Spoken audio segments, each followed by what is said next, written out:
modo mais intenso. Nós rogamos a todos aqueles que estão reunidos sob este teto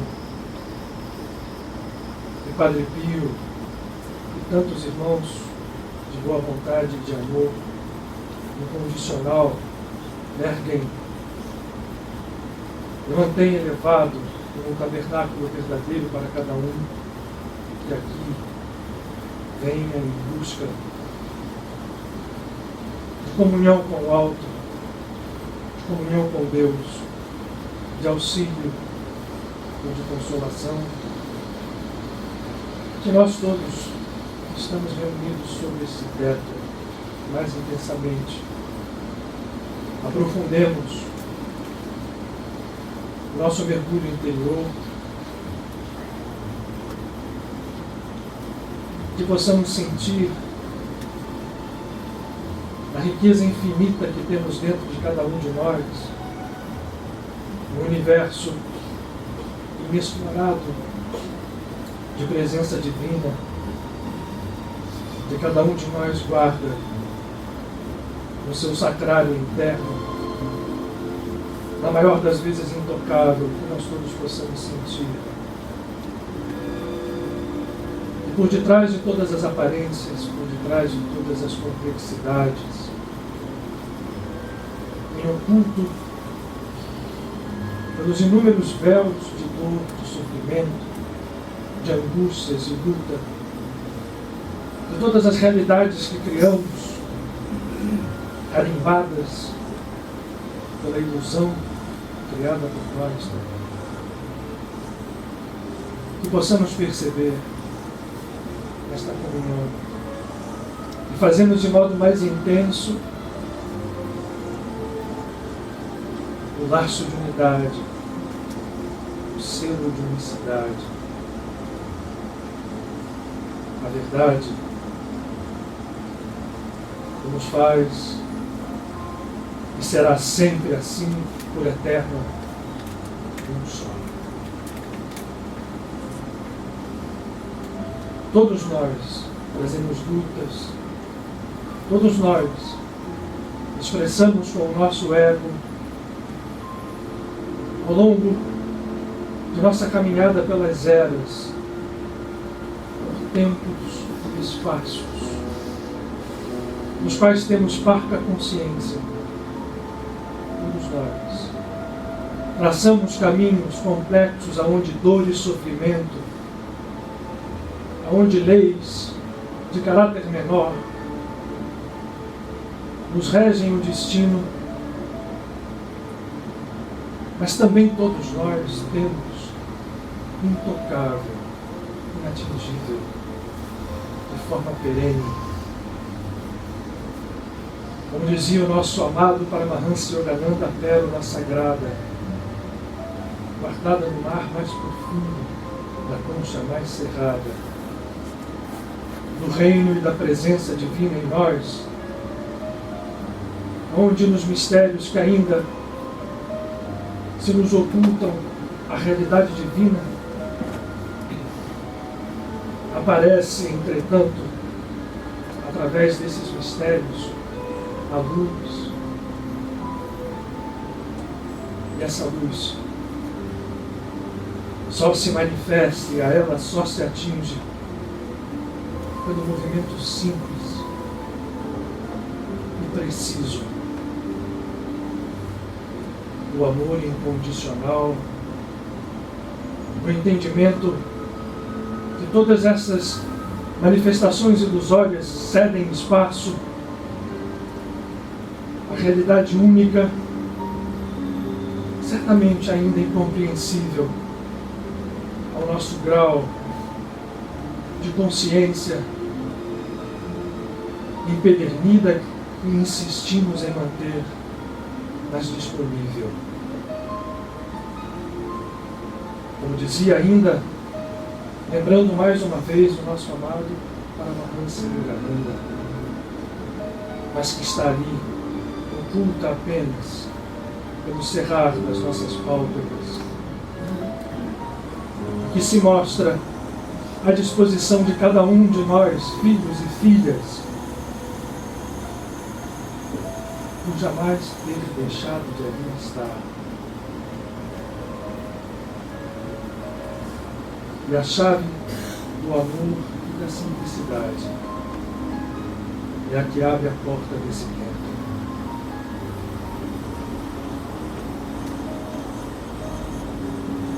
Hoje, que nós estejamos juntos nesse mergulho mais profundo, para encontrarmos nesse laço de unidade as respostas que buscamos, a consolação que almejamos, a paz que desejamos fluir, a alegria, a saúde, a vitória, mas que, por verdadeiras, só se atinge realmente quando o Espírito em nós toma o seu lugar real, subordinando a si todas as forças que insistimos ao construir ídolos e ídolos, a colocar no lugar o Espírito da divindade.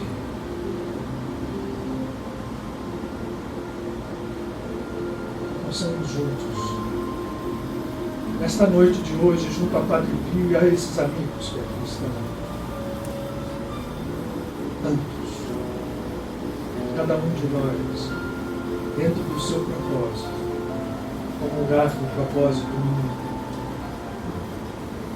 que nos leve à vida plena, infinita, luz, sempre luz. Que o Senhor se manifeste através de nós, nesse encontro.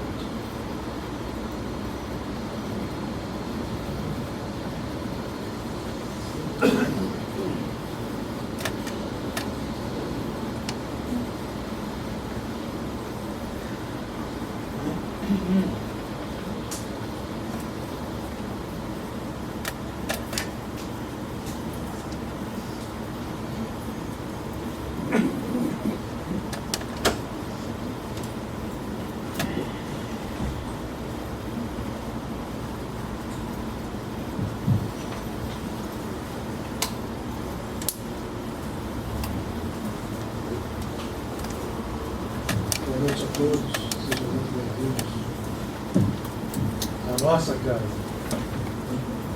especialmente os que estão conosco pela primeira vez, mas os de sempre também, nesse caminhar infinito. Estamos aí, Valéria?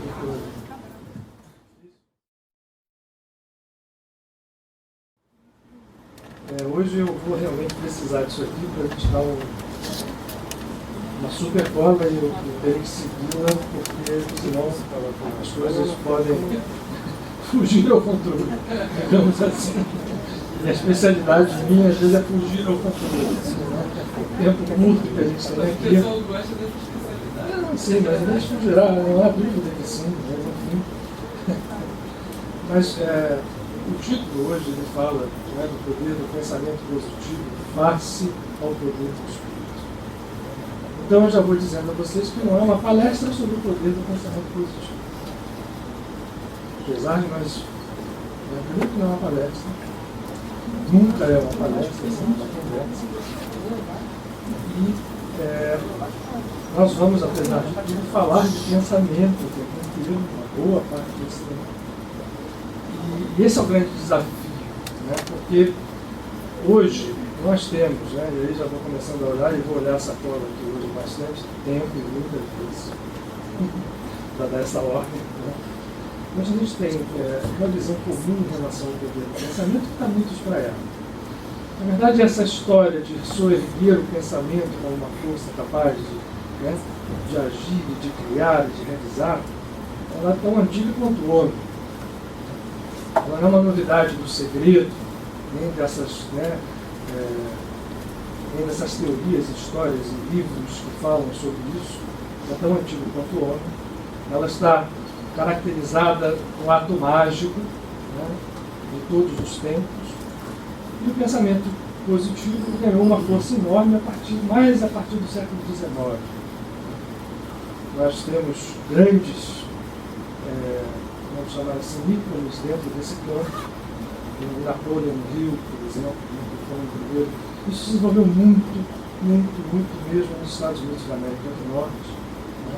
Que fala sobre o grande poder criador do pensamento positivo, até culminar agora no século XX, nessa década, né? No século XXI, melhor dizendo, já virada do século XXI, uma história que a gente conhece do segredo. Então, hoje a gente vê a abundância, né, de abordagens a respeito do poder do pensamento, como algo capaz de criar, como algo capaz de atrair para você aquilo que você quer, aquilo que você pensa, né? O que você pensa você cria, o que você pensa você atrai, mesmo que aquilo que você pensa você não saiba o que está pensando. Nós estamos dentro desse, aquelas pessoas que se interessam um pouco mais pela área espiritual, pela área de autoajuda, estão mergulhadas dentro desse mar de informações que a gente recebe a todo tempo a respeito desse poder. Mas nós não vamos nos circunscrever a esse tipo de abordagem. A gente hoje vai trabalhar entendendo algumas coisas que, ao nosso ver, ficam ocultas e que fazem com que essa percepção de pensamento positivo seja um pouco distorcida, face a um poder que nós estamos chamando aqui de poder do espírito. Esse é o nosso grande desafio nessa conversa. É difícil porque, na prática, essa história do pensamento positivo funciona mesmo, né? Nós temos, para dar o exemplo, talvez alguns de vocês conheçam, né, os exemplos que eu juntei aqui, uma comunidade na Escócia chamada Findhorn, que existe até hoje. Essa comunidade nasceu na década de 50 do século XX, a partir do trabalho de um casal e de uma amiga, que, entendendo esse poder do pensamento, resolveram experimentar na prática a criação de uma comunidade que vivesse a partir desse poder. E conseguiram. Findhorn tem uma história interessantíssima daquilo que eles chamavam de manifestação, ou seja, trazer do plano invisível coisas para o plano visível manifestadas pelo poder do pensamento. Essa comunidade foi explosiva, ela atraiu e ainda atrai. Esses dois já desencarnaram, tem ainda uma largou, cada um seguiu um caminho, mas ainda existe essa comunidade na Escócia lá, derivou para outras coisas, mas no tempo áureo dessa comunidade eles absolutamente não usavam nenhum recurso conhecido por nós, os recursos comezinhos da vida material. Precisavam de alguma coisa, qualquer que fosse elas, trabalhavam com o seu pensamento para manifestá-la. E manifestá-la. Tem uma história engraçada, que a nossa ideia não é falar muito sobre Findhorn, de alguém que foi lá e eles queriam fazer uma obra numa determinada área da comunidade e precisavam de um pedreiro. E começaram a trabalhar com o pensamento para que manifestasse esse pedreiro. Um belo dia bateu lá na comunidade alguém dizendo: eu vim aqui para conhecer a comunidade, enfim, quero estar com vocês. Pois não, então aqui tem um cadastro para se preencher, você passa aí, compreenda aqui, você quem é, desde onde e tal. Qual é a sua profissão? Pedreiro. Claro, era esperado, pessoas assim. Então, olha só, eu quero dizer para vocês o seguinte: para você, pedreiro, você está admitido na comunidade, as nossas regras aqui do tempo que você quer passar são essas, e que você foi manifestado para que nos ajude a fazer aquele chão ali do pátio, daquele nosso aposento lá que precisava ser. Então você é a manifestação do nosso. Então, amanhã já pode começar, né? Está aqui, nós já temos material, também já manifestamos, está tudo certo, então você já pode começar. A pessoa veio para mim assim: olha, quero dizer então uma coisa para vocês, eu vim para cá, eu sou pedreiro, mas não tenho a mínima intenção de ajudar vocês a fazer isso. Eu quero fazer outras coisas, eu posso trabalhar na cozinha, mas pedreiro não vou fazer, não tenho essa intenção, eu faço todo dia na minha casa aqui, não quero fazer. Mas você não está entendendo?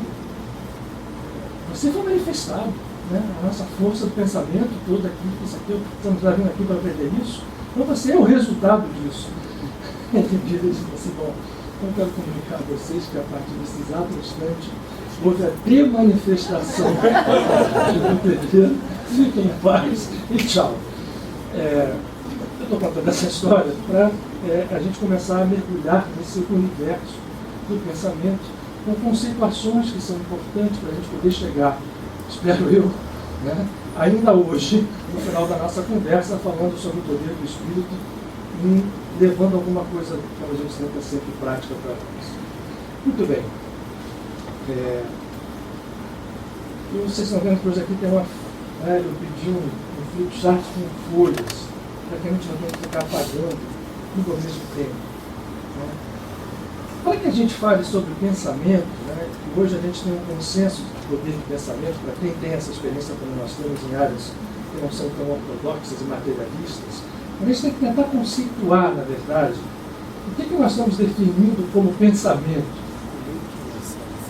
Para que a gente possa trabalhar nesse conceito, é importante que a gente faça algum movimento de definição de pensamento. Ora, pensamento como a gente conhece, como nós trabalhamos aqui nesse momento, é algo que tem uma estrutura de linguagem, e essa estrutura de linguagem está localizada dentro daquilo que nós vamos chamar, convencionar, chamar de ego, a nossa ego-consciência. Essa linguagem pode ser verbal, a gente lida com o pensamento o tempo inteiro, passando como um fluxo na nossa cabeça, se movimentando, muitas vezes sem o nosso controle, pode não ser verbal aparentemente, né? E ela tem, né, uma linguagem estruturada dentro da nossa ego-consciência e tem também, que a gente pode caracterizar, uma das suas características, a sucessividade ou a sucessão. O pensamento anda em fluxo. A gente está o tempo inteiro pensando, a gente está o tempo inteiro, né, conjecturando. Só que, na verdade, esse fluxo, por mais que nós tenhamos um pequeno domínio consciente, a grande parte desse fluxo, e a gente vive com isso muito tempo,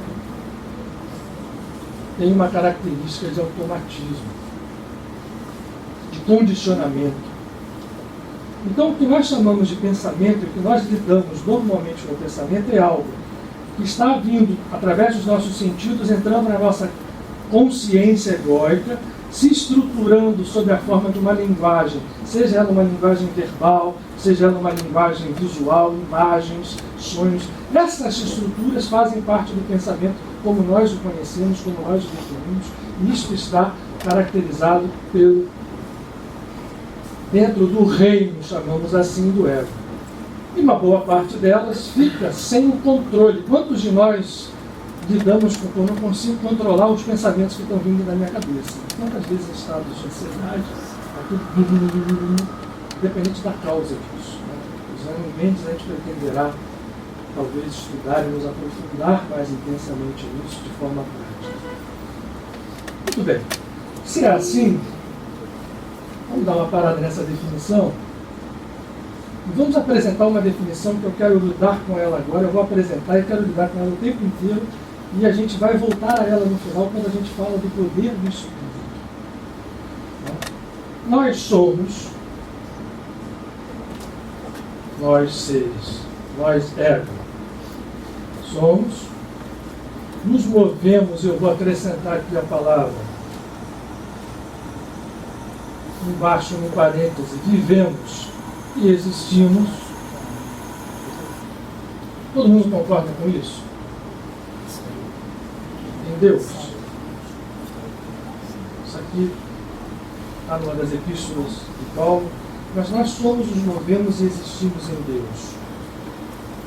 Nós vamos retornar a esse conceito mais tarde, mas eu quero apresentar isso agora. E estou querendo questionar vocês se vocês concordam que isso seja uma verdade admissível.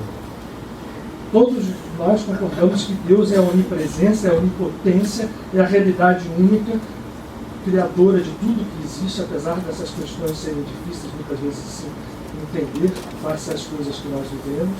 Mas se nós concordamos com isso, ok, isso aqui fica aqui. Muito bem. Vamos nos valer de outra coisa, porque Esse conceito e esse conceito de que o ego é o cenário onde o pensamento consciente, como nós o conhecemos, reina, tem que ser admitido por nós para que a gente siga em frente. Eu vou virar essa página. Por isso é que eu pedi o flipchart.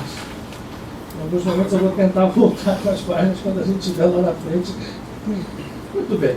Eu quero me valer do seguinte, de uma teoria que na matemática a gente aprende, que é fácil, chamada teoria dos conjuntos.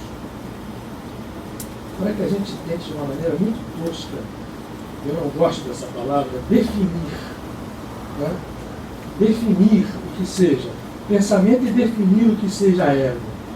A teoria dos conjuntos diz o seguinte: o conjunto é algo que compreende dentro de si elementos, quais sejam eles e que número eles tenham, e que esses elementos tenham, eventualmente até não, nós vamos simplificar, uma relação em comum. Seja de identidade, seja uma relação funcional. E um conjunto pode ter aquilo que a gente chama, quem aprendeu matemática moderna, né, quer dizer assim, não vou avançar muito mais do que isso, aquilo que nós chamamos de subconjuntos. Portanto, um conjunto A pode ter um subconjunto B. Pode ter outros mais, vou simplificar. Se nós imaginamos que aquele conceito que estava na outra página diz que nós vivemos, existimos, nos movemos e somos em Deus, como realidade única, vamos fazer uma ilação de que Deus, se é possível que a gente fale isso, seja um conjunto aonde o subconjunto seja o ego. Mas mais ainda, na verdade, porque se nós fizermos dizendo que Deus é isso aqui, eu estou criando um círculo, eu estou limitando Deus. Mas isso não é papo para agora, é papo para Mendes. Eu poderia dizer que existem subconjuntos infinitos dentro de outros conjuntos hiperegos, e isso chegaria em algum momento em que eu vou tocar no infinito. Mas é isso mesmo.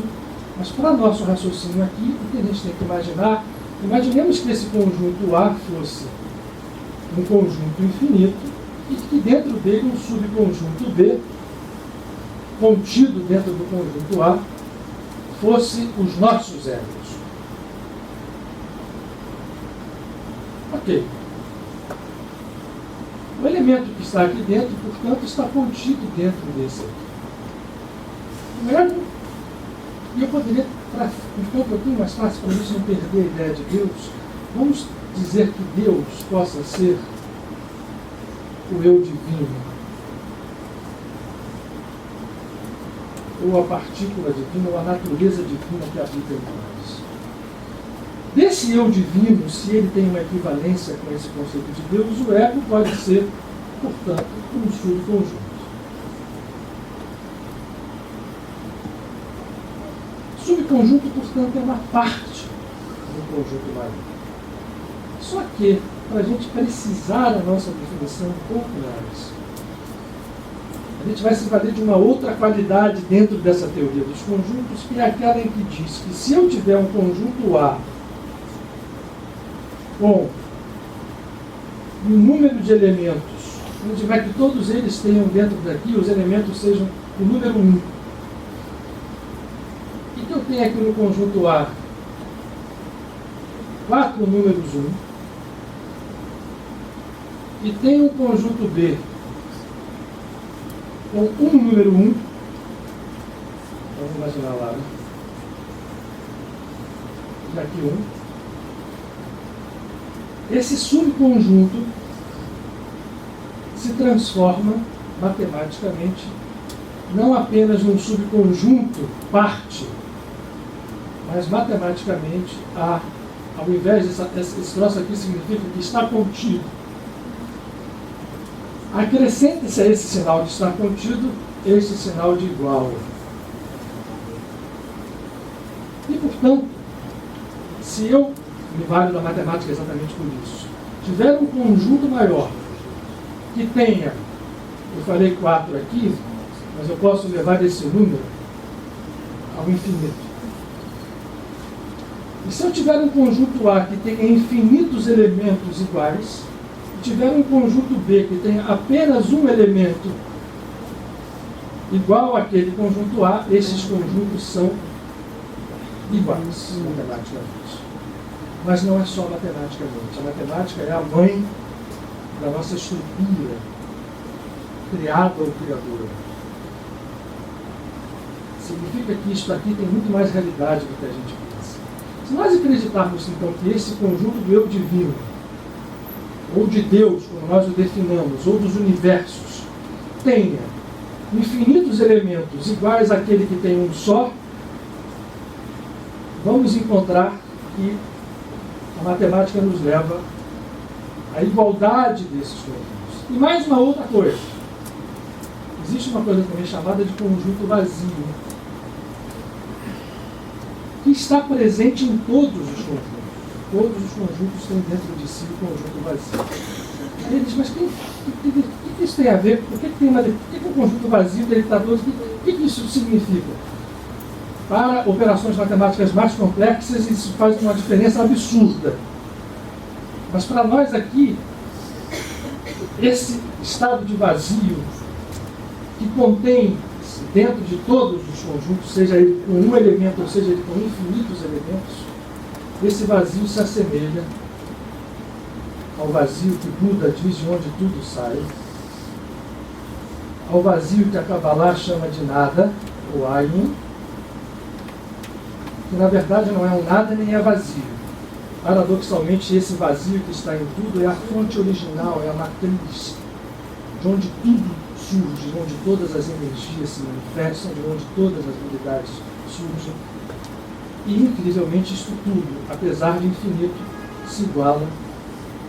Estou dando um exemplo aqui do 1 para nos ajudar. Se iguala a um outro conjunto que tem apenas um elemento desses infinitos elementos.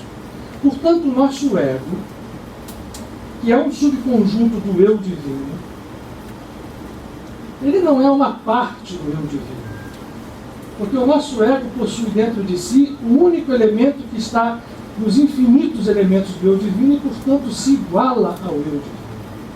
O nosso ego, portanto, não é uma parte separada do eu, ou do conjunto supremo da divindade, chamemos assim, mas algo que está tão incluído nele a ponto de ter um sinal de igual.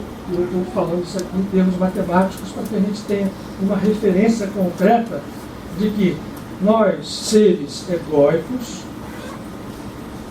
temos a natureza divina em nós e que essa natureza divina é absolutamente igual a tudo aquilo que compõe o infinito. Eu usei uma verdade matemática para dar um suporte a uma coisa que pode passar apenas como um conceito. Nós somos iguais a Deus. Deus está em tudo. Deus está presente na menor partícula. É verdade, mas isso é só conceitual. Eu quis desafiar um pouco, a gente aqui lembrar da matemática, para dizer que há suporte matemático para esta igualdade. Então, só para que a gente vire a página, efetivamente vire mesmo, e vire também a nossa página de avanço hoje, tem que ficar na nossa cabeça de que a igualdade entre o divino e o ego é um fato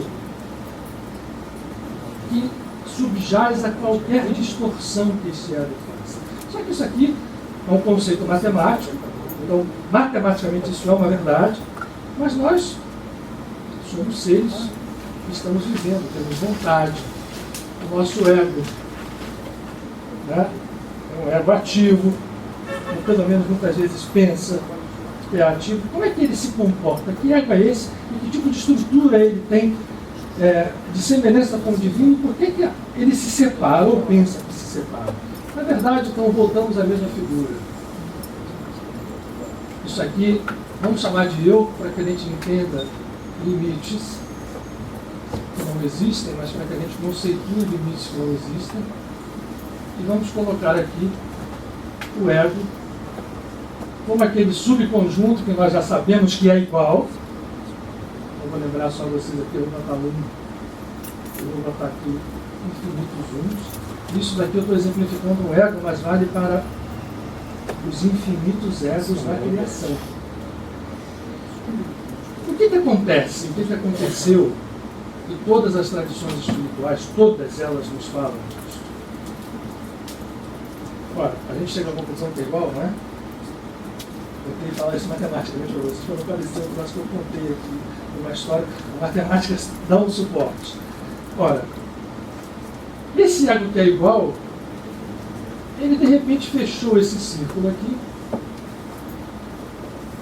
cheio de substância divina, com a mesma natureza do divino, e resolveu acreditar que ele estava aqui, ó, fora desta realidade.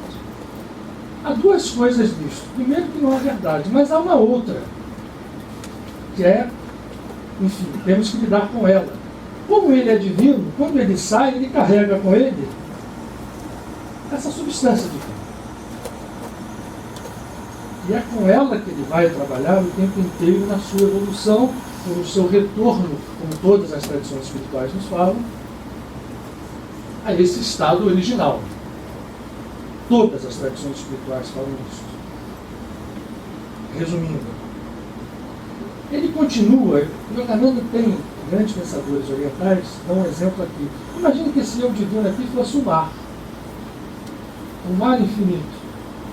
E os egos fossem pequenas bolhas ou ondas dentro desse mar.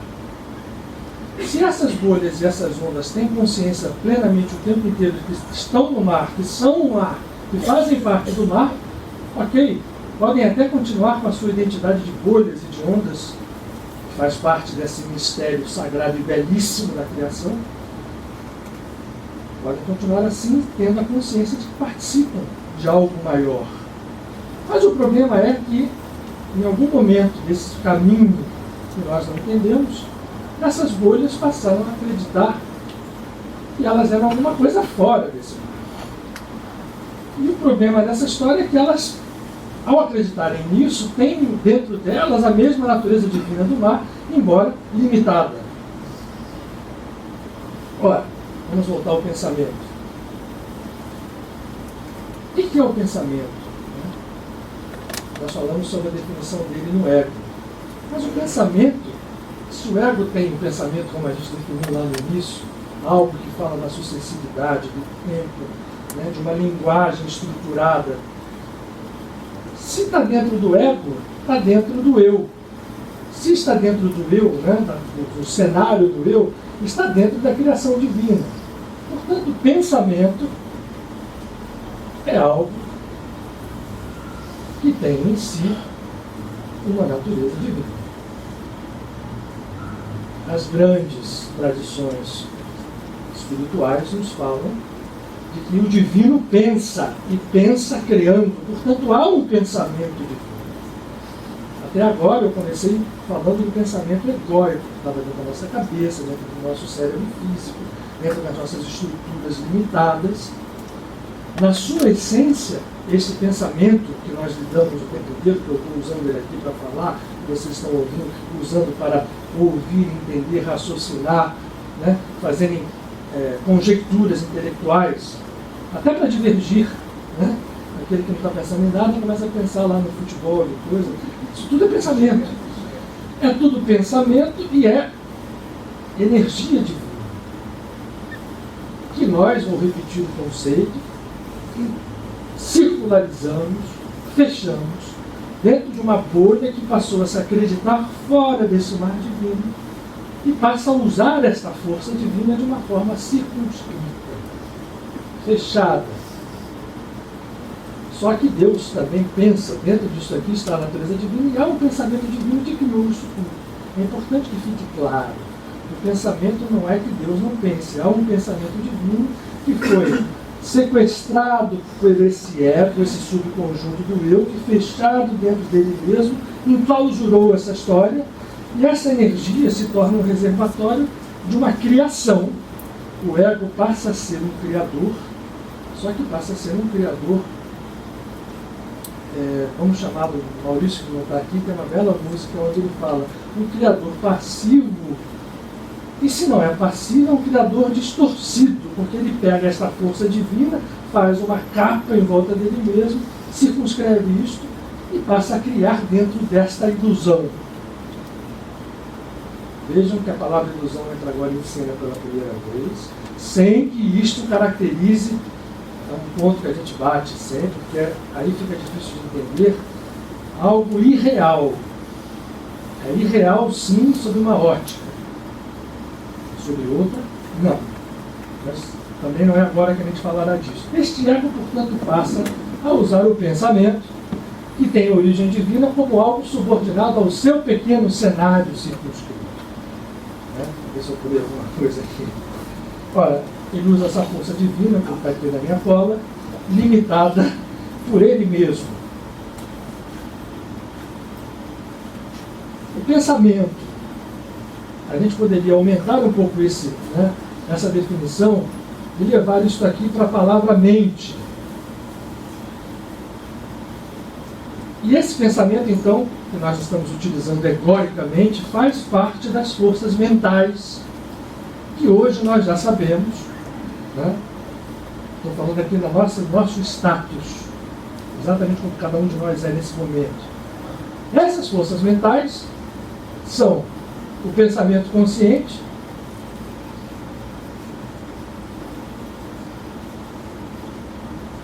Deus que eu escrevo não tem nenhuma organização, mas escutam puramente, quem sabe, ou depois de mês, e as forças, isso é importantíssimo, inconscientes.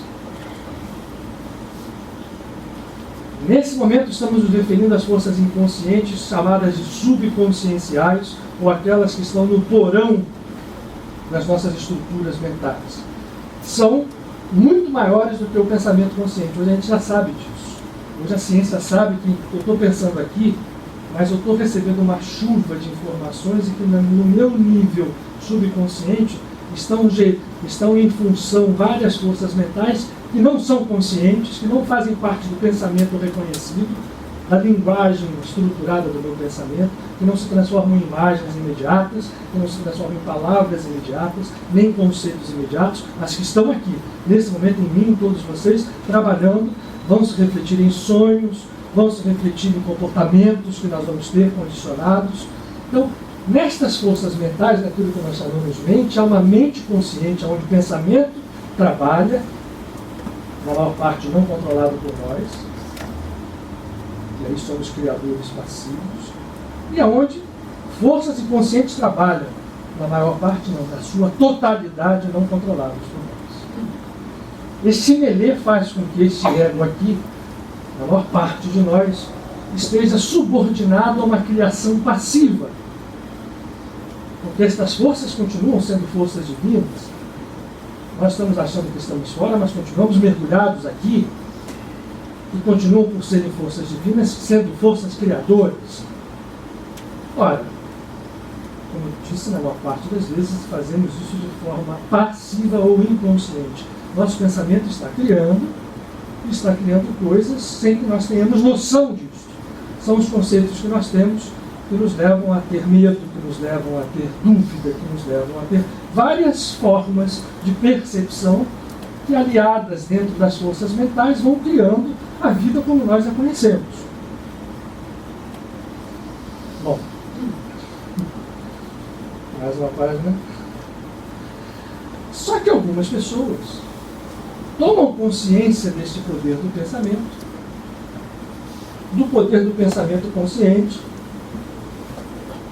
e fazem um esforço para utilizar esse poder do pensamento consciente de forma controlada por elas. E aí que começam a surgir as teorias. Primeiro que entendem que isso aqui é criador da nossa realidade. Eu vou escrever uma coisa aqui, vou passar essa página, vou fazer um desenho que é muito importante. Esse poder do pensamento, que é uma realidade, né? Deixa eu botar aqui para o desenho caber direitinho, dá para a gente fazer o que a gente quiser.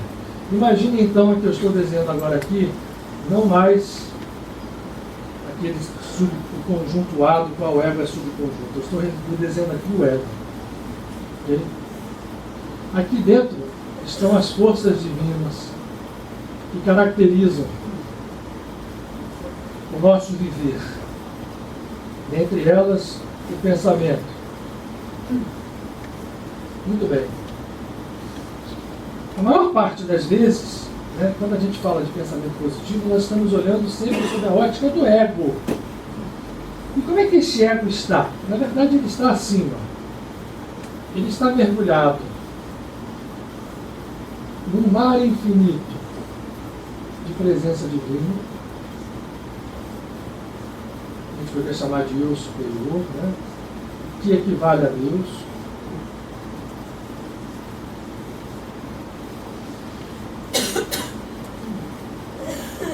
Só que ele criou em volta dele barreiras e véus, vou repetir esse conceito algumas vezes, cansativamente, que fazem com que aquela força divina enclausurada ali se restrinja aos seus limites. Ora, a maior parte de nós tem esses limites muito próximos. Poucos de nós têm poder dentro desta ótica do ego que se crê separado deste mar infinito para fazer com que o pensamento atue e realize. Alguns de nós não. Alguns de nós conseguem fazer com que esse poder do pensamento, né, vá crescendo. E esse ego daqui pode crescer, esse círculo pode crescer muito. Então, há egos que se tornam altamente poderosos, altamente se valem intensamente deste poder divino. Vão crescendo isso aqui como uma bolha que cresce. Dentro dela está dentro dele está essa estrutura de forças divinas representadas, entre outras coisas, pelo pensamento, e se valem desse pensamento aqui para fazer o que o ego costuma fazer. Página virada. De novo. Aonde isso acontece? Quando o nosso ego se acredita separado, se desloca ou não se desloca, mas pensa que se desloca para fora da realidade divina e passa a agir com as suas estruturas mentais, com o pensamento, para realizar objetivos egóicos, ele entra num campo,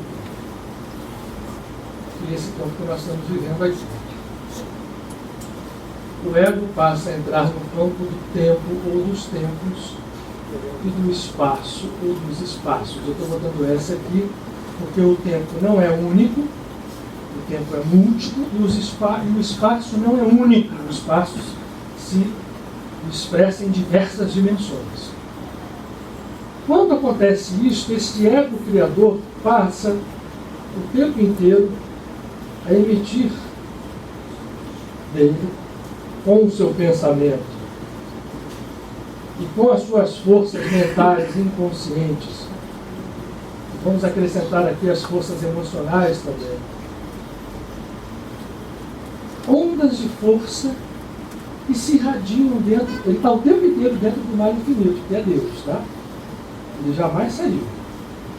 E ele, ao emitir essas forças, todos nós fazemos isso, cada um de nós dentro da sua capacidade emissora do ego.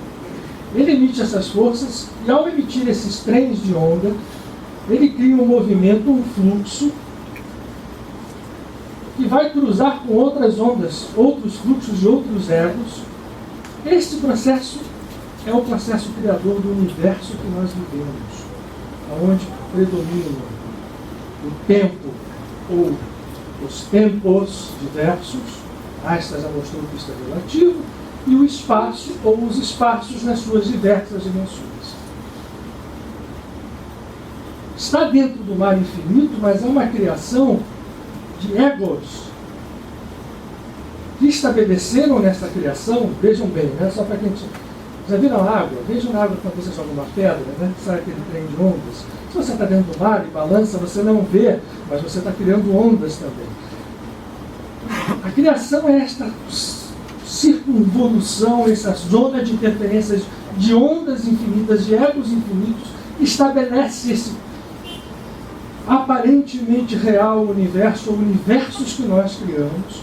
Aqui entram em campo a lei das frequências, a lei vibratória, todas essas leis, num fluxo, e nós vamos caminhando desse mar infinito, onde aqui está algo que é antitético a isso, que inclui isso, que é um conjunto onde isso está incluído, que é o eterno agora. Esses caminhos que nós traçamos são os caminhos que nós chamamos de evolução, de retorno. E a lei que subordina esses caminhos é a lei da ação e reação.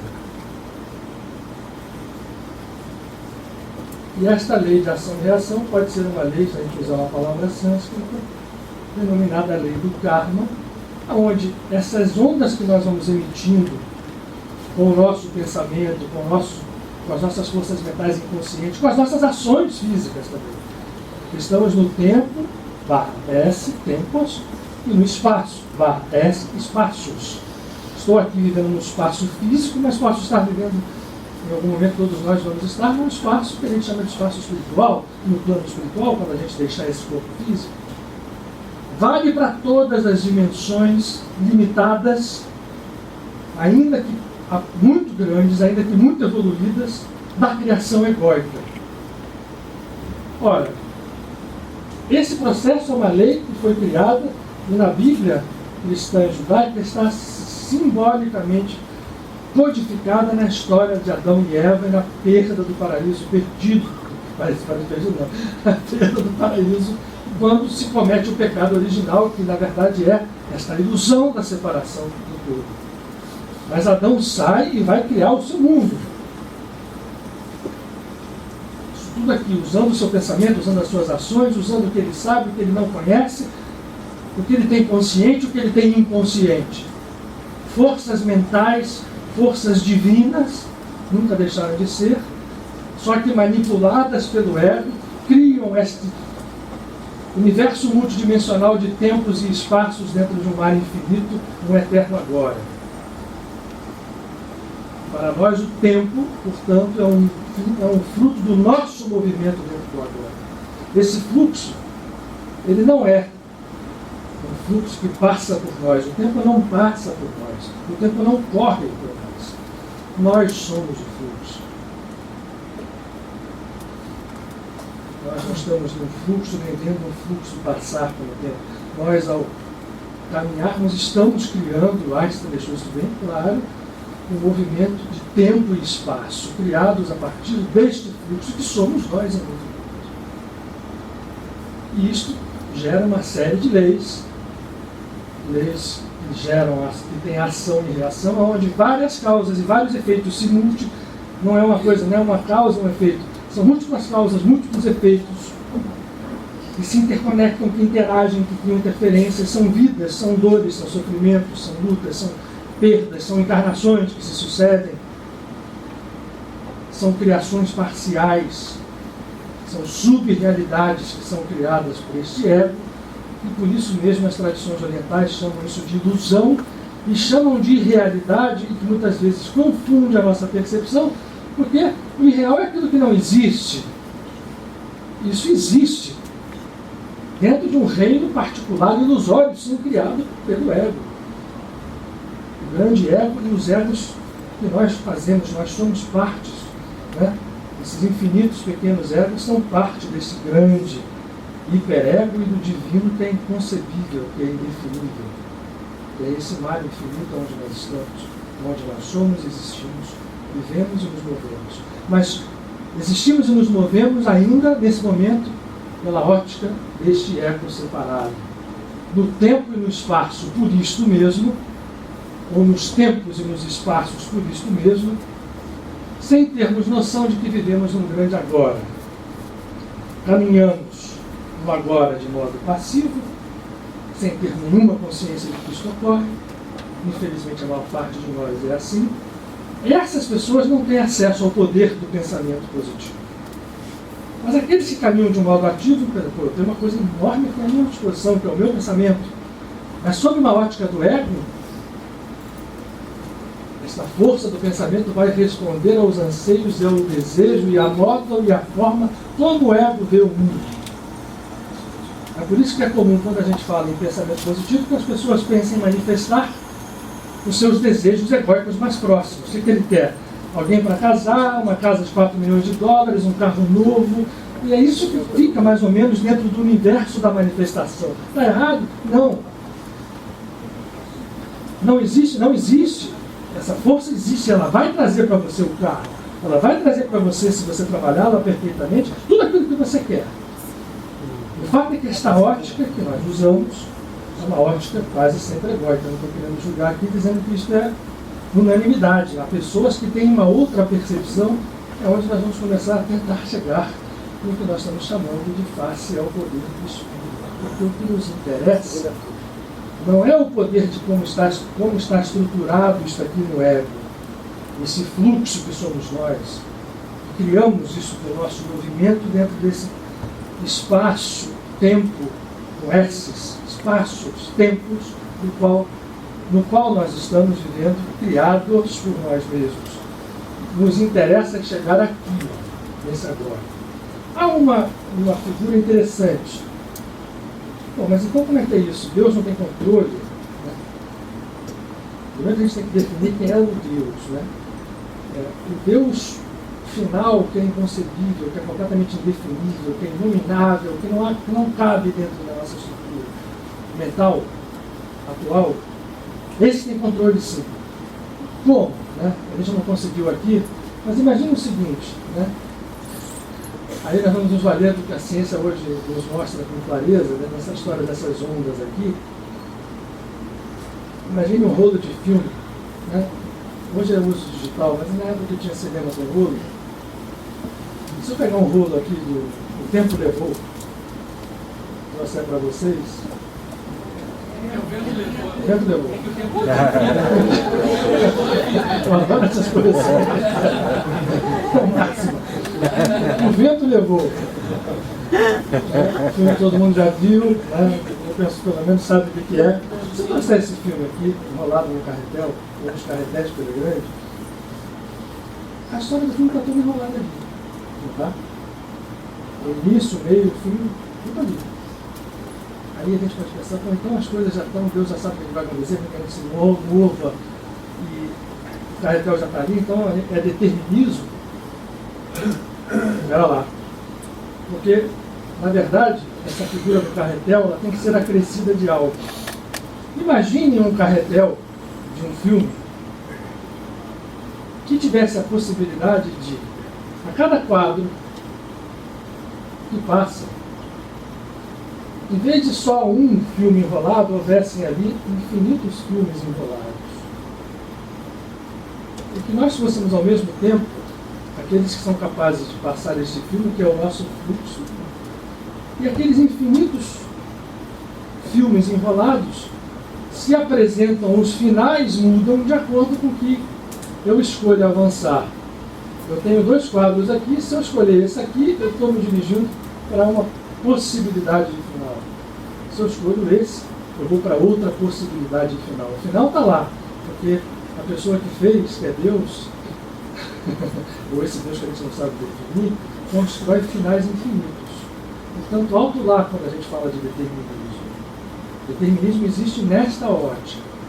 Nós estamos o tempo inteiro caminhando pelo tempo, traçando caminhos em direção ao final desse filme, que a gente já viu que são, a física quântica fala muito claro hoje disso, né?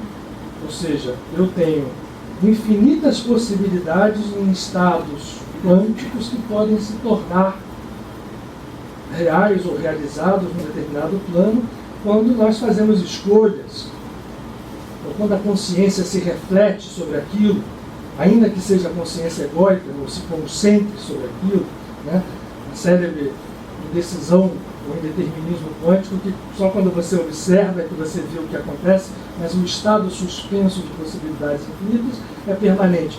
Isso é uma verdade dentro desse reino aqui. O agora, na sua sabedoria, deve ter dito assim, bom, deixa eu deixar que esses caras que estão tentando se separar de mim, esses egos, né? Eu vou dar para eles a possibilidade infinita deles criarem tudo o que eles quiserem, né? O livre-arbítrio, mas que no final das contas é um determinismo de base infinita, porque o agora sabe exatamente tudo aquilo que a gente vai fazer. Ainda que não seja um filme, vou repetir bem para que essa ideia não seja confusa na nossa mente, um filme de uma história só, com o tempo, o vento levou. O tempo e o vento levou. Mas é por isso que eu estou brincando. Se esse filme tem opções infinitas, na visão do agora é um determinismo, mas é um determinismo especial, de base infinita. Isso significa que é também o livre-arbítrio. Significa que quando eu decido alguma coisa, eu me encaminho para um final de filme diferente do que se eu tivesse decidido antes. Mas o final está lá. Não é fácil da gente pensar isso. Porque é aqui que se encontra a chave da nossa saída desta prisão. Porque por mais que esse ego seja grande, poderoso, agora eu vou botar as minhas coisas, capaz de usar a força do pensamento, né, que é o princípio da magia, que é o princípio que nós chamamos hoje de poder do pensamento positivo, que cria, que manifesta, que traz para nós aquelas coisas em que o nosso pensamento se concentra e, portanto, se reflete na nossa vida.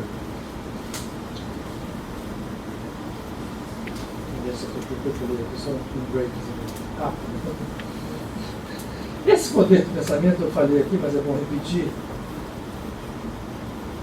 Quando agido assim, quando enxergado assim, chegou agora, desculpem, se eu passo, acho que vocês não vão entender nada. Eu peço antecipadamente desculpas a vocês, não me queiram maluco. Quem age dentro desta ótica do ego e vai se movimentando neste fluxo, e vai obedecendo esta lei, vai obedecer a lei do karma pelo tempo em que ele achar dentro desse filme infinito. E vai estar sujeito à lei do karma. E o karma não é só ruim, não. É bom. Pode ser bom. Né? O reflexo das reações pode ser bom. Mas nós estamos querendo chegar não no que é bom, no que é mal. Nós estamos querendo chegar aqui, no que nós estamos chamando do agora eterno, que é o reino, aí sim, onde a divindade se manifesta em toda a sua potência infinita. E a palavra infinita aqui ganha força, porque por maior que seja algo, se ele não é infinito, ele é absolutamente nada na frente do infinito. Se eu contar até 500 sextilhões de trilhões, não sei o quê, continua a distância infinita e infinito. Sério? Não está mais próximo do infinito do que o 1 lá no início. Ou está. Dentro da ótica parcial egóica nossa pode estar, mas quando nós entramos no campo do agora, deixa de estar. É aquela conversa que nós tivemos lá no início, dizendo que um conjunto que tem um número 1 e o outro que tem infinitos uns, são um só e o mesmo. Ok? Nós precisamos entrar aqui. Para entrar aqui, existem algumas coisas que nos foram ensinadas.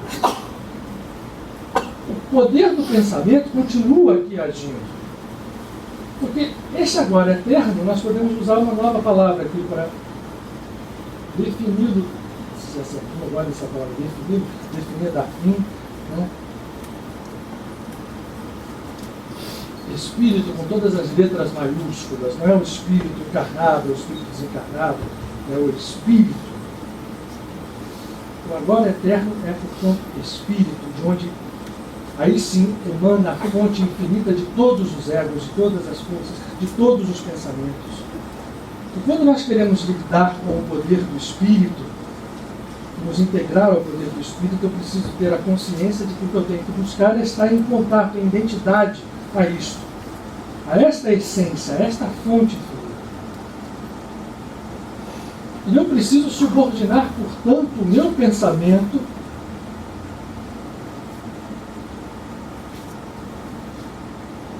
a esta fonte, a este agora. Eu não posso ter o pensamento destacado como algo, como um reservatório de energia que é finito, por maior que ele seja, e que gera uma lei completamente subordinada a esta finitude. Eu preciso me ligar ao infinito, a esta essência infinita. Portanto, se eu faço isto, entra em campo uma outra palavra. Se eu faço com que o meu pensamento se subordine ao espírito, a este agora eterno, e a divindade infinita, que é a fonte de tudo, o meu ego vai deixar de ser esta bolinha fechada.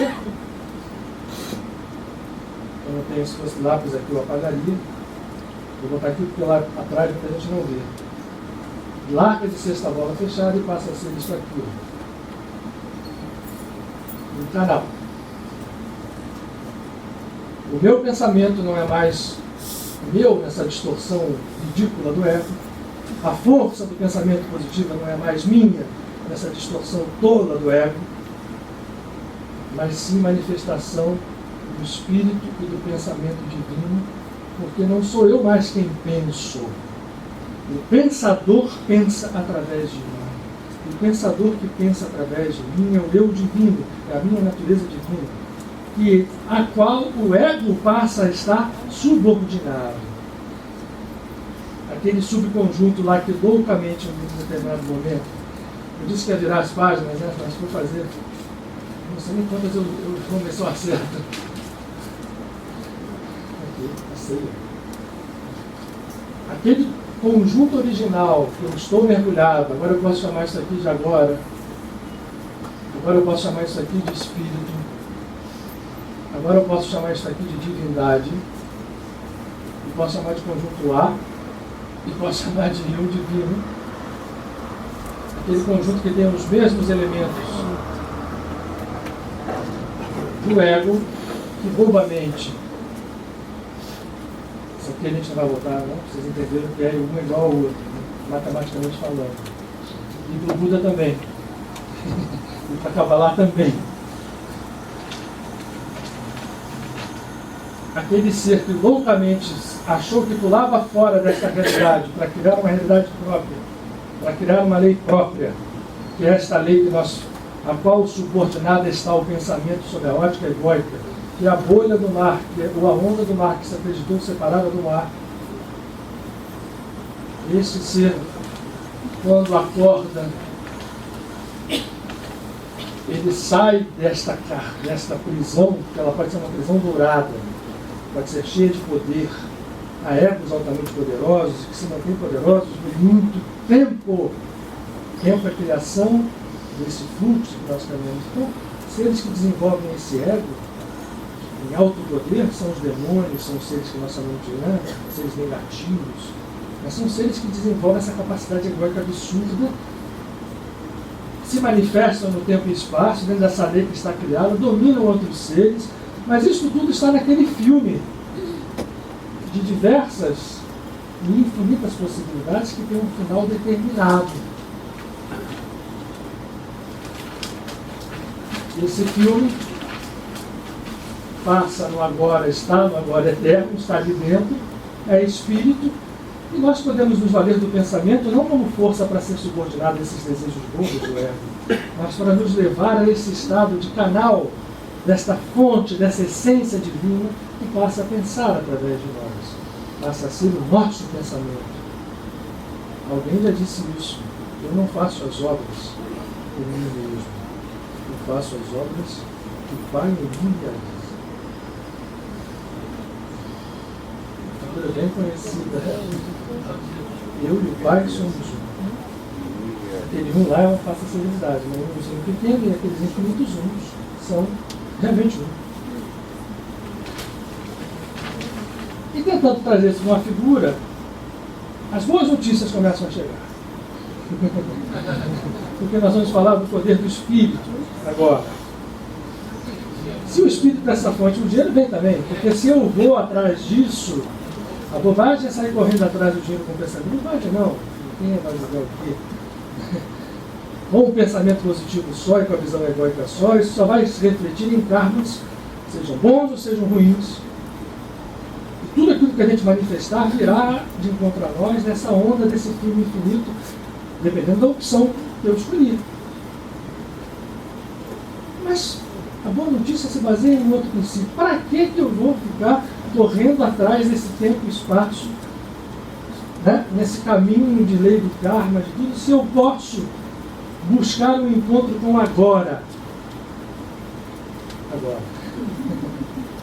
Sem esperar milhões de anos, milhões de reencarnações, esse conceito que nós temos de que as reencarnações são fatores mandatórios, são pontos quase como grilhões que nos prendem. São conceitos aos quais nós estamos condicionados por aquilo que Jesus chamou do príncipe do mundo, que é o ego.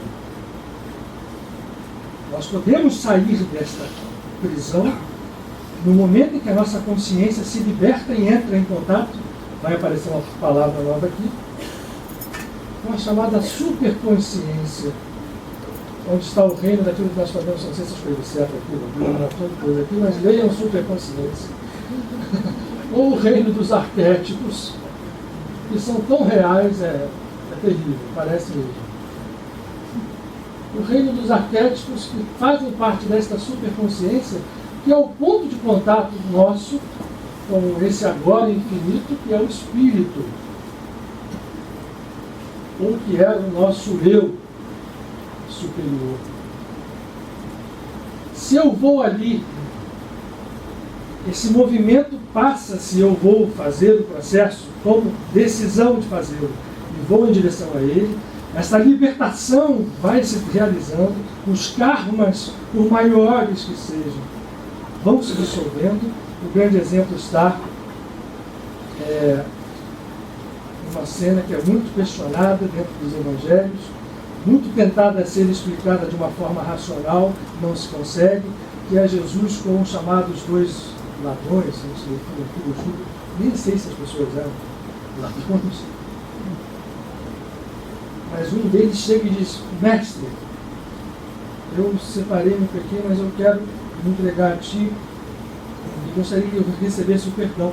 Jesus vira para ele e fala assim: hoje estarás comigo no paraíso. É forte essa. Mas a gente pode depreender que essa pessoa fez esse movimento ali numa cruz. De repente ela saltou por esses espaços e tempos que podem se estender por bilhões de anos. Isso é criado por nós. Mas bilhões de anos, se eu tiver uma velocidade maior, podem se transformar em menos. Einstein já mostra que à medida que eu aumento a velocidade, passo a velocidade da luz, a coisa tem que se enquadrar e o tempo vai encurtando de um lado e se alongando de outro. É uma maluquice completa, mas a prática nos dá. Quando eu entro dentro desse estado de superconsciência, eu posso atingir estados que levem o Cristo interno, não é Jesus Cristo só a figura humana, mas simbolicamente o eu divino em nós dizer: hoje estarás comigo no paraíso. E ali está. Aí as pessoas: não, Jesus diz aquilo, não era isso não. O cara estava mais encarnado ali, tinha uns espíritos de lado para levar ele para uma colônia espiritual, para ele já começar a se recuperar. Um cara daquele não pode se recuperar assim, não, é um ladrão. Então, se é um ladrão, tem que pagar o karma. Exatamente, ou foi para o purgatório. Esse é o nosso conceito. É nesse conceito que nós estamos aprisionados. Mas nós estamos sendo convidados a nos libertarmos dele há muito tempo. Muito tempo é isso aí, essa lei. Ela precisa ser agora. Você precisa querê-la agora, sair dessa prisão, e pode ser agora. A figura que fica para poupar papel, lembra daquela história de viver, ser, existir em Deus? Quando eu entro dentro desse estado de superconsciência, eu passo a existir, a viver, não em Deus só. Porque aquele ser lá, aquele subconjunto que se acreditou separado, continuava vivendo em Deus, vivendo na divindade. Ele estava achando que estava fora. O tempo inteiro ele está dentro desse filme infinito, resolveu criar um cenário absurdo de dor e sofrimento, de karma bom, karma ruim, vários poderes, vários ídolos, tudo ao contrário da unidade. E de repente ele acorda daquele, que não é uma irrealidade, não é algo que não existe, é algo que é uma subrealidade criada por essa nossa ilusão. É ilusório, mas não irreal, é subreal. Ninguém vai dizer que não tem realidade, né? Algo que nos incomoda aqui no plano físico, que é irreal. Aí fica uma coisa meio, às vezes a senhora deve mental achando que é irreal, eu acho que está ali acontecendo, continua acontecendo. É uma realidade que ela está subordinada a esta nossa visão. E no momento em que eu me liberto desta visão, e que entro na visão não mais do ego, mas na visão do eu estou de volta ao paraíso. E em vez de viver em Deus, eu passo a viver a divindade, ou viver Deus. A figura é... Gente, eu vou comprar um troço novo aqui, estou com um cheio de culpa. Olha só, lembra daquele ego assim, fechado, a rolinha? Não vou desenhar ela aqui não. Então vou fazer um aqui, ó. Tá? Vamos lá. Vira lá na página. Muito bem. O ego fechado, quando entra nesse estado de superconsciência, ele rompe as suas fronteiras. Essa é a primeira forma de se integrar nesse mar. A bolha ou a onda passa a ser saber que é o mar e a ser o mar. Aí acontece uma coisa interessante, olha. Lembra daqueles desenhos do infinito, né? Ele está mergulhado naquele infinito. Dentro dele está o infinito. Ele estava achando que era fechado, que era um bonzão, de repente ele abre para a fonte. Ele passa a se tornar um canal.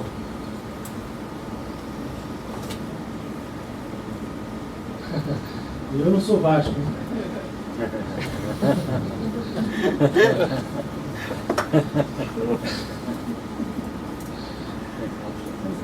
Essa energia, essa realidade, esse poder, o pensamento divino passa a pensar este ego,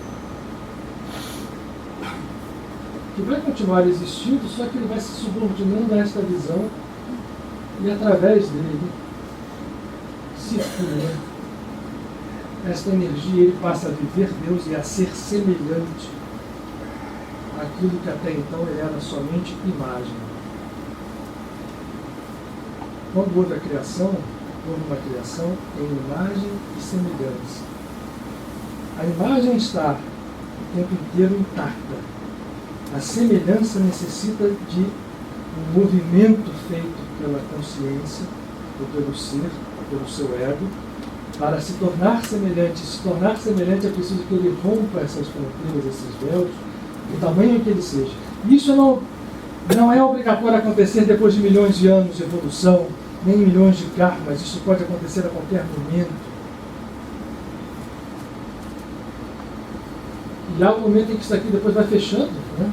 E a própria cruz desaparece.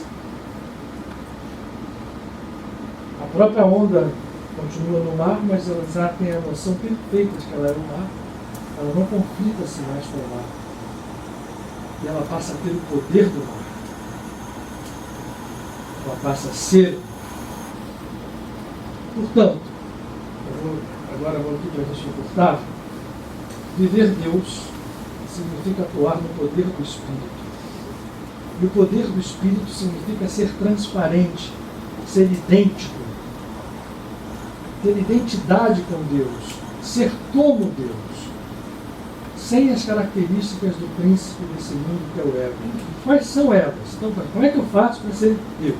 Eu primeiro preciso fazer um repaginamento dessa estrutura que eu fechei, seja do tamanho que eu seja eu um anjo do mal poderosíssimo, controlador de não sei o que, de milhares, milhões de outros, ou seja um pobre mortal, fraco, fechado dentro de mim mesmo, passivo. Eu posso ser ativo dentro disso, posso ser passivo dentro disso, mas os dois têm a mesma chance de romper isso em algum momento desse filme infinito e sair do filme infinito para a realidade simultânea do agora, onde não há tempo, onde existe o que nós chamamos de iluminação.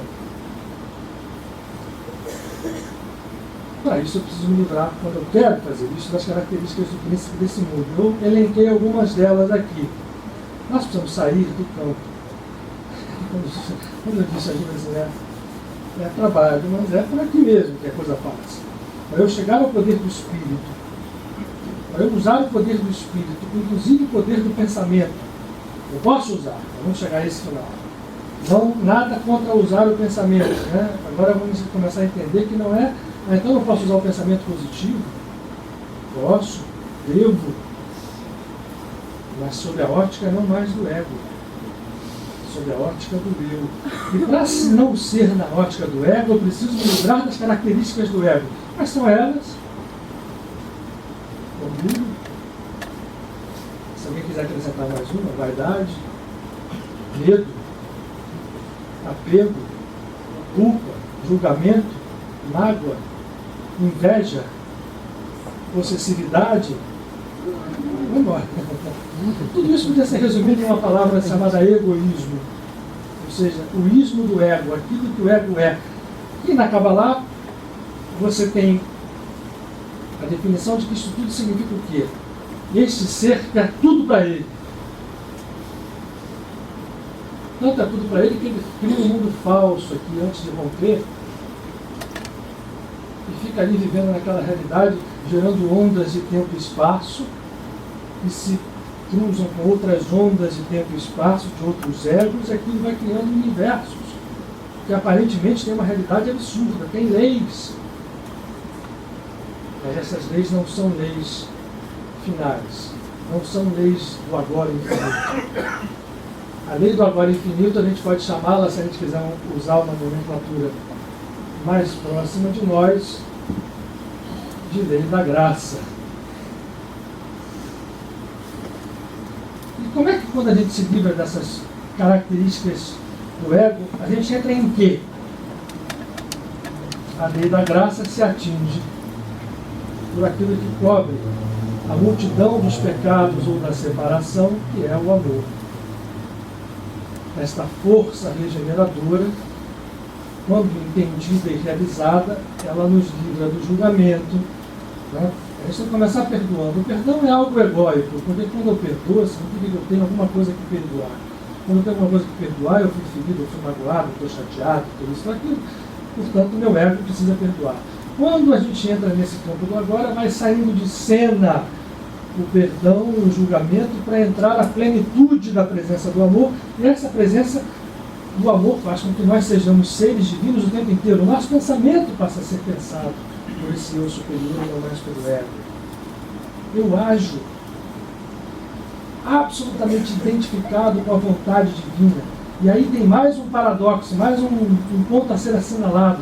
Nós acreditamos ego e quando a gente age com a vontade divina, é agir contrário à nossa vontade do ego. Mas agir com a vontade divina, quando eu entro em função completa de abrir o meu canal, de ser transparente a essa presença, a minha identidade é tão grande que eu não vou ficar, né, porque a vontade divina para nós é como se você estivesse subordinado a algo, né, que seja destrutivo, que bote você para baixo, que seja algo externo a você, que te obrigue a sofrer. Essa é a nossa visão de vontade divina. Quando eu entro em identidade com a vontade divina, a minha vontade, ou a vontade deste ego que se realizou, e a vontade divina passam a ser a mesma. Por que razão? Se esse ser ama incondicionalmente, ele vai agir como Deus. Então ele não vai agredir, ou ferir, ou usar, querer tudo para ele. Esse ser está agindo dentro da harmonia do cosmos e passa a agir, um ser dessa natureza age dentro daquela lei inferior dos tempos e dos espaços, age muitas vezes distante do tempo e do espaço. Um ser divinizado, ou um ser que reencontra a sua natureza divina, passa a ser, como diz Paramahansa Yogananda, um salvador. Por quê? Porque ele carrega com a sua consciência super identificada com a vontade desse agora infinito, o poder de fazer com que aqueles que se vinculem ao seu canal de transparência encontrem o caminho chamado da salvação. Ou seja, possam também se redimir desses karmas que criaram, possam ter suavizados esses karmas para que ele possa entender que ele precisa se livrar daquilo logo. Não no tempo e no espaço. Um ser que se diviniza, portanto, é um ser que se torna igual a Deus. E passa a ter a vontade divina como a sua vontade. Então, tudo aquilo que ele quer, pensa, se realiza, porque tudo que ele pensa e se realiza, trabalha dentro, vamos chamar assim, do harmônico do cosmos, das infinitas harmonias do cosmos. E assim é, porque se a gente imagina que a vontade divina fosse uma coisa contrária a nós, não tinha sentido Jesus usar uma parábola, por exemplo, como o filho pródigo. está lá para dizer exatamente isso para a gente. Né? 2 filhos, um sai, faz, acontece, o outro está lá bonitinho, aquele que faz acontece, um dia estava lá caído com a cara enfiada no chão, resolve ficar de pé. E fala assim, eu vou retornar para a casa do meu pai. Eu vou pedir, né? É o que a gente tem que fazer mesmo. Aquele cara na cruz falou isso, me perdoa do que eu fiz. Eu vou pedir para trabalhar com os porcos, pelo menos lá tem comida, aqui não tem nada. E esse filho começa a retornar, e ele faz um primeiro movimento de retorno, e o pai faz todo o outro. Quando o pai o vê de longe, o pai corre para ele. Leiam essa parada, com cuidado. O filho não segue o caminho até o fim. O pai vai, o abraça e diz, você estava perdido, foi encontrado. Gera até ciúme no outro, que era o bonzinho, mas ainda estava dentro do reino do ego.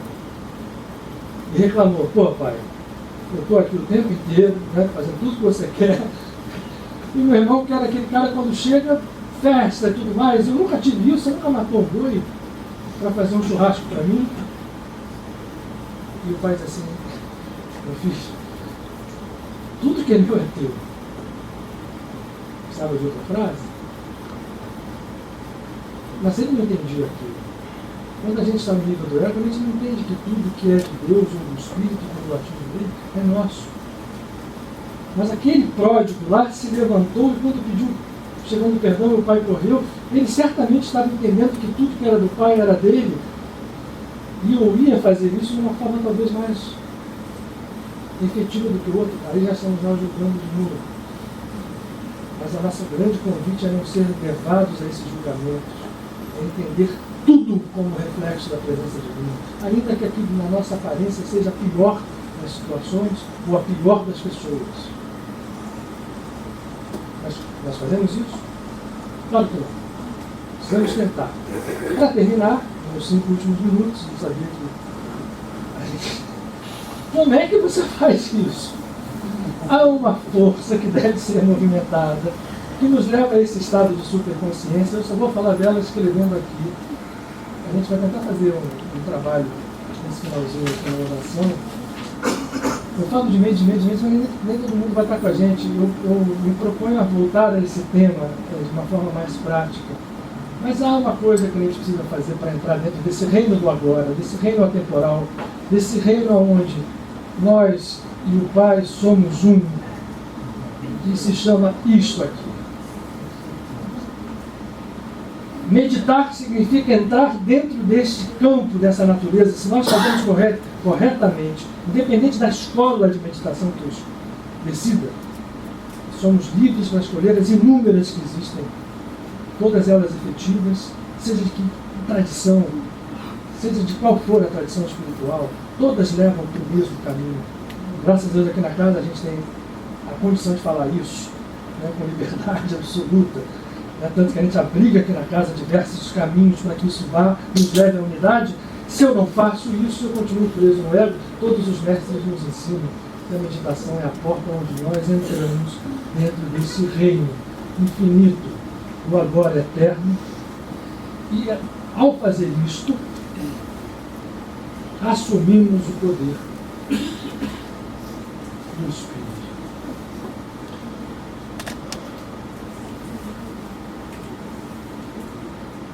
Mas para sabermos fazermos isso, é preciso que nós façamos com consciência, porque eu posso meditar e o Yogananda dizia isso com muita clareza. Ele dizia para alguns dos seus, eu sou criabana da selva, e eu recebi a cria de um dos monges. Só de olhar para ele, você via que ele vivia num estado certamente de união com a divindade. Swami Nityananda. Ele parece o Elvis Presley, magrinho, assim, de um tupete. Aquele tupete era uma inveja absurda, aquele tupete. Fazia uma volta, outra aqui, e caía. Na hora de passar a cria, ele contou uma história que ele dizia que quando ele começou a meditar, o Yogananda disse que quando você fechava os olhos e olhava para dentro do seu ser, na região do centro da consciência cósmica que se encontra no meio das sobrancelhas, e ali onde está a presença do caminho que te leva ao teu Cristo eterno, dizer que quando a gente começava a entrar nesse estado, começava a aparecer a cor deste chakra, deste centro, que é um índigo, com raios prateados, e no centro aparecia uma estrela de 5 pontas. E o Nityananda meditava, e ele não via nada daquilo, da estrela de 5 pontas, e ele ficava ali tentando. Ele divergiu a atenção dele para entrar num estado de meditação que deve trazer outras coisas, que são uma paz indefinível, um estado de harmonia, um estado de presença, um estado de sensação de que você, qualquer pequeno pensamento seu está se refletindo no cosmos inteiro. Está atraindo para você tudo aquilo que você, muitas vezes, pensa que é uma dificuldade intransponível, atrai para você naturalmente a manifestação do divino, seja a cura de uma doença, seja a resolução de um problema, seja a mudança de um estado, até de outras pessoas, porque esta unidade passa a fazer com que nós e os outros não sejamos mais tão separados como a gente pensa. E ele ficava achando e não via tal da estrela. E aí um dia ele passando perto do Yogananda, que como todo mestre conhecia bem os seus discípulos, ele vira para ele e fala assim: olha, ele sem dizer nada, assim, no dia que você entender o que seja meditação e encontrar o estado verdadeiro de comunhão com o divino, no dia imediato a estrela vai aparecer. Aí ele ficou com uma cara desse tamanho, uma cara magrinha, a cara dele cresceu absurdamente, e viu aquilo e falou assim: pois é, mestre, assim, então larga de bobagem, o Yogananda é muito direto, e vai meditar. Ele disse que nesse dia, por influência ou por sugestão ou não, ele fez e buscou, ao invés de ver a estrela, ele buscou exatamente o que o Yogananda tinha pedido para ele. E aí, esqueceu, no momento entrou num estado que não é definível, só para quem medita, não há como você definir esses estados. Ele estava no meio daquele processo, se sentindo comunhão com o divino, e de repente brilha no alto aquela estrela prateada, e que ele percebeu a ordem das coisas. O nosso ego inverte a ordem das coisas. Ele vai ver as estrelas, né? Ele vai fazer coisas, ele vai exercer lá o meu poder do pensamento, o poder do não sei o quê. Não. É tudo meio ao contrário. E é isso. Fica essa. Porque quando eu medito, a minha oração se torna uma decorrência natural. A oração faz um par inseparável com a meditação. Fica para outra vez. A gente está exatamente no que a gente tem que terminar. No lado dele. Vocês têm que ir para casa.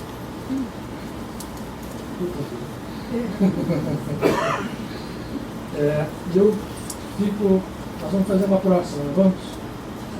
É minha. Então, fica o convite para que nós, na próxima, se vocês todos estiverem aqui, o problema da gente é que sempre não são todos, ninguém é obrigado a vir várias vezes. Então, quando a gente fazia temas que se sucediam, a gente ficava sempre com pessoas que vinham pela primeira vez, meio no ar, igual vocês que chegaram no passe. Né? Mas a gente é felina, é mordaz. Eu vou preparar bastante DVD para a semana que vem, né? Eu me proponho então a nós fazermos isto aqui, ó. A próxima semana vai ser prática. Então vamos entrar na meditação. Porque agora não tem nem querendo, a gente conseguiria. Nenhum de nós é tão dominador do agora que possa fazer em um segundo aquilo que a gente ainda demora algum tempo para fazer. Mas até tem só uma última coisa. É interessante, por exemplo, o Yogananda, por mais mestre que ele é, que seja, né? Ele é, diversa ordem, ele, de uma certa forma, você encontra essa vez na selva, a história do tempo de meditação. Né? Então, às vezes, assusta algumas pessoas assim: vamos meditar hoje 3 horas. Há ótimas meditações de 3 horas. E quando a pessoa entra em um estado tal, o tempo vai embora. Mas quando você não está, você tem que meditar 1 hora, 20 minutos. Assusta um pouco. Né? Entrou em cena um outro mestre, que começou com um discípulo da Yogananda chamado Joe Goldsmith.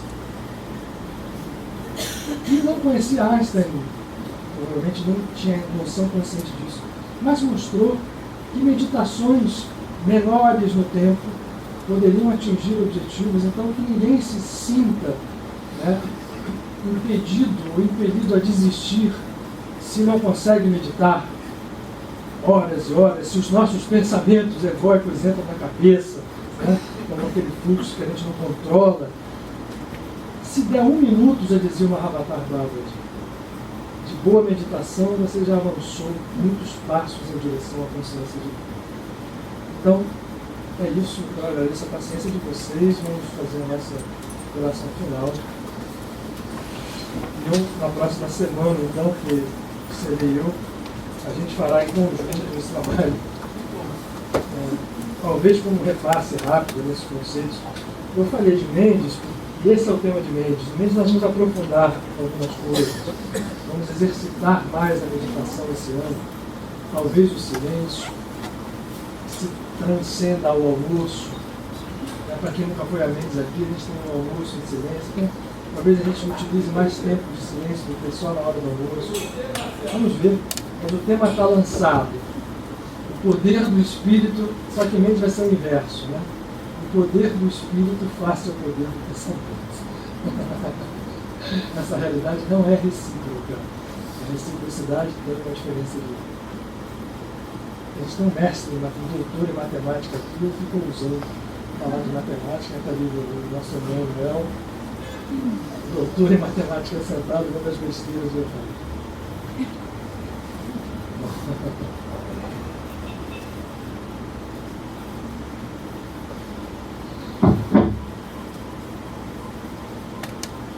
Nós tivemos essa semana um trabalho de materializações, retomamos esse trabalho.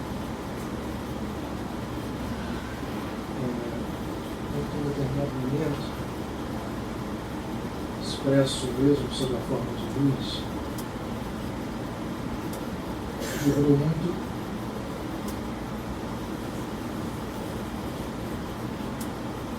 o trabalho, o arcanjo Miguel ou o arcanjo Michael. Então, esses seres são seres que vivem nesse universo atemporal. Os anjos são seres que realizam dentro de si a verdade da unicidade e do poder infinito. Ele esteve conosco naquele momento, isso significa que ele está também agora, nesse instante, também conosco no momento. Eu convido todos, então, da forma que cada um dentro do seu santuário interno assim sentir, convido a todos a se vincularem à energia poderosa desse São Miguel Arcanjo na visão dos cristãos, o arcanjo Michael. Nós todos somos caminhantes do tempo e do espaço.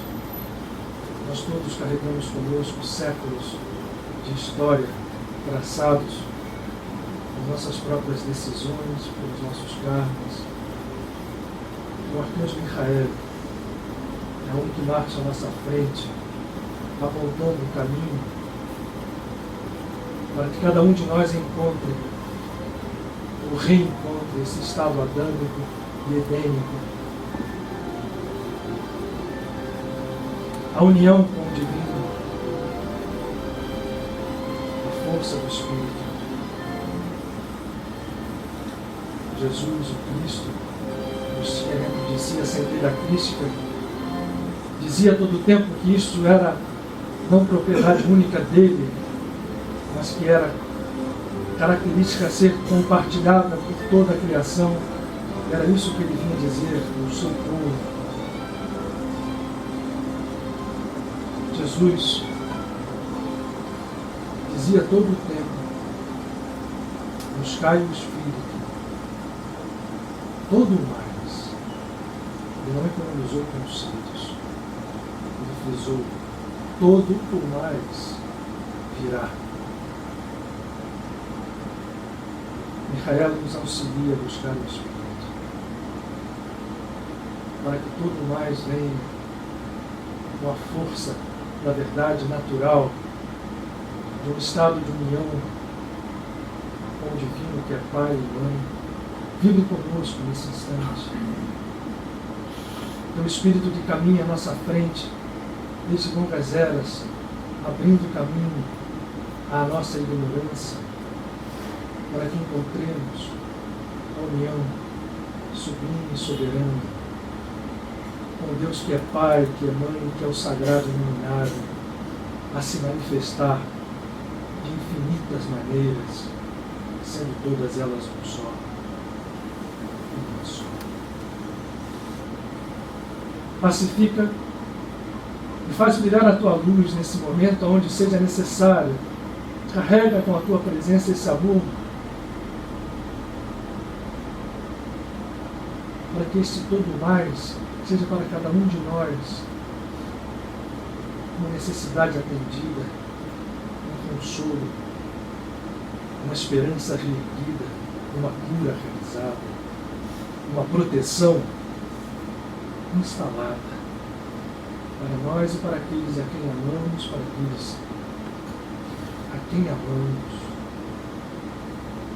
que sejam não só os nossos familiares, filhos, pais, mulheres, maridos, irmãos, mas que sejam, porque queremos aprender esse amor verdadeiro, sejam eles a criação inteira, a humanidade inteira.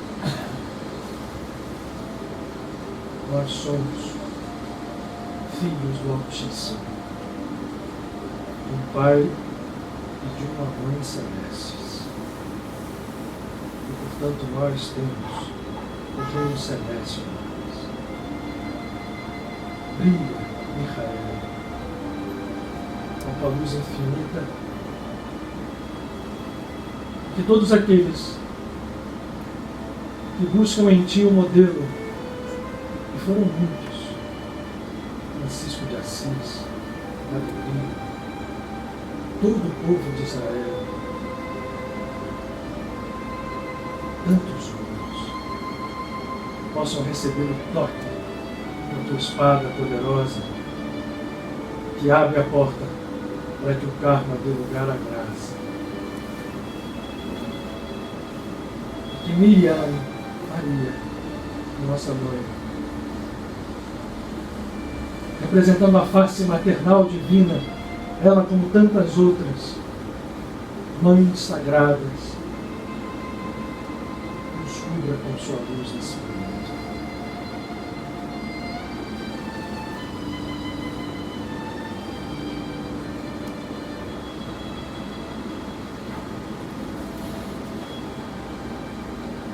Que cada um de nós, envolto e imerso nessa luz, saia pleno de paz,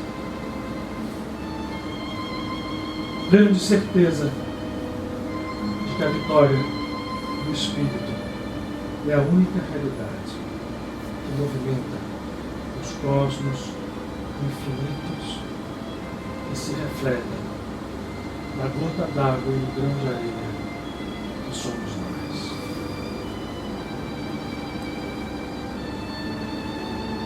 A tua paz, Altíssimo, seja conosco, sempre, agora. Amém.